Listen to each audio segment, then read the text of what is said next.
A Nukluk is a furry creature that lives in a frozen land in the north. They are friendly and curious, often wandering around in search for food and adventure. One day, a young Nukluk named Nuka found a strange metal object buried in the snow. It was shiny and round, with a hole in the center.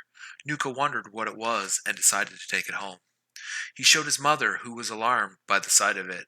She told him to throw it away, as it could be dangerous. She said it was a relic from the old times, when humans used to live on the planet. They had made many things that harmed the environment and themselves, and some of them still lingered in the wastelands. She warned him that some of these things could carry diseases or curses that could infect anyone who touched them. Nuka was scared by his mother's words, but he also was curious and wanted to know more about the metal object and the humans that made it. He thought it might be a toy or a tool, or he could use it for fun or work. He decided to keep it hidden in his room, under his bed. He would sneak out at night and play with it, trying to figure out what it did. One night he was holding the object in his paw. He felt a sharp pain in his fingers. He dropped the object and looked at his hand. He saw blood dripping from a small wound where the object had pierced his skin. He felt suddenly chill, as if something cold had entered his veins. He felt dizzy and nauseous, and his vision blurred. He collapsed on the floor unconscious. The next morning he woke up feeling different. He felt stronger and smarter, but also angrier and hungrier. He looked at the object and felt a strange connection to it. He heard the voice in his head telling him to do things.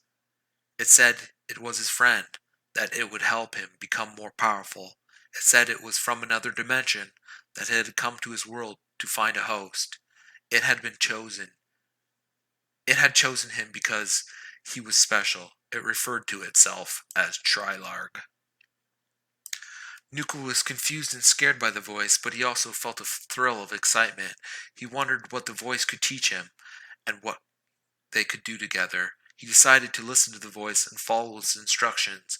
He didn't tell anyone about it, not even his mother. He pretended to be normal, but inside, he was changing. He started to hunt aggressively and kill for sport. He would mutilate the bodies and eat their eyes and brains of the creatures and would savagely stalk and kill. He would venture further and further into the wastes, and eventually he would never return to see his mother. The voice became stronger and louder, and in time his own inner voice was replaced by the voice of the extra dimensional entity. Nuka had fallen into an infinite dream where he would hunt and explore and run the wilds like he did in his youth. In the waking world, he was no longer himself. There was only Trilarg.